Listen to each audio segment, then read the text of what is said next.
There's a big difference between entrepreneurship and hustle. I hear a lot of persons talk about define their businesses within the context of hustle. That is wrong. Entrepreneurship is far removed from hustle. For entrepreneurship, it means that your business, you've built a system around it, a system that ensures the sustainability and, of course, the replicability of your business. Some schools of thought have been able to narrow this down into 5 different categories. So you can effectively say that there are 5 different categories of entrepreneurship. The primary one is operations. For every business, probably when your business is still fragile and all, you get involved in everything. For real estate, you handle inspections, you talk with clients, you negotiate with clients, you go for property acquisitions and all. But then, there's something called scaling up in business. As your business grows, it's important you scale up. You scale up from operations to operational management. At operational management, you start getting people to function under you. Of course, they will be like an extension of you. These people work like a team. They function in unionism with you.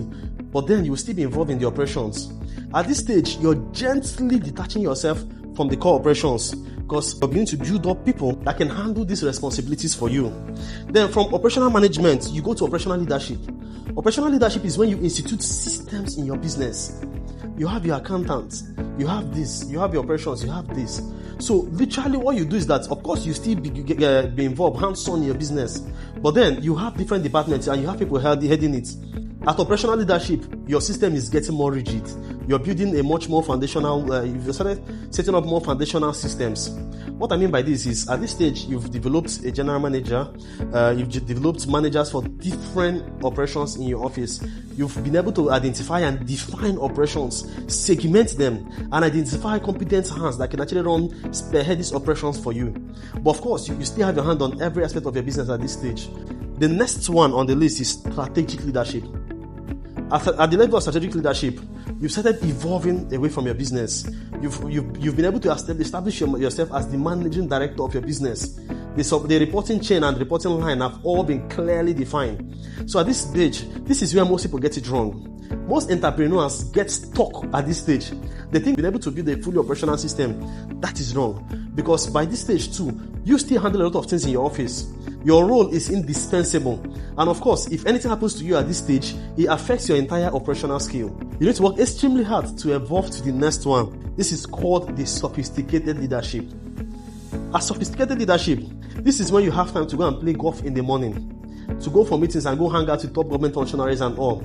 Because no matter how you build your business, there are politics revolving around every sector. And more often than not, what sustains businesses up to 10 years is not even how smart you work. It's not about how hard you work. It's about the contacts you build. My mentor told me the story of a young man that he started doing business in the realms of billions in dollars, was doing very well, and he became arrogant. This guy had an issue with the authorities in Nigeria. When the authorities came for him, when certain principalities in the authorities came for him, they ran around to see if there's anybody in power they could call to intervene on this guy's behalf. It was shocking to discover that with all of this guy's money, Oga has not been able to build strategic relationship that could save him in rainy days. I was told that what they did for this guy to save his business and of course save him was that they had to bring in a lawyer with dangerous political connections, a lawyer that knows the right persons to call to get certain files moved.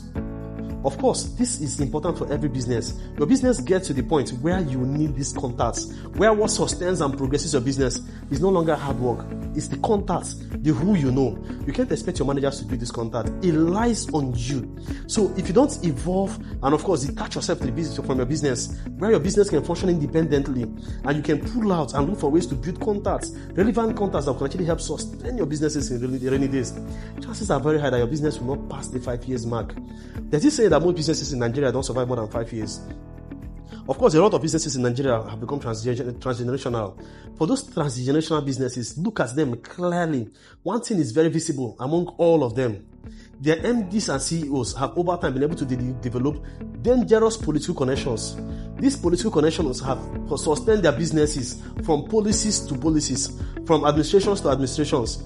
What most of them does is that during election periods, of course, they back up certain right horses. And when these guys get into powers, of course, you don't go start pushing around them asking for contracts. But then you maintain that relationship for the sustenance of your business. It's important you evolve your business to this strategic leadership where you can actually detach yourself from the business and push out to build strategic relationships that will help grow your business. Thank you very much.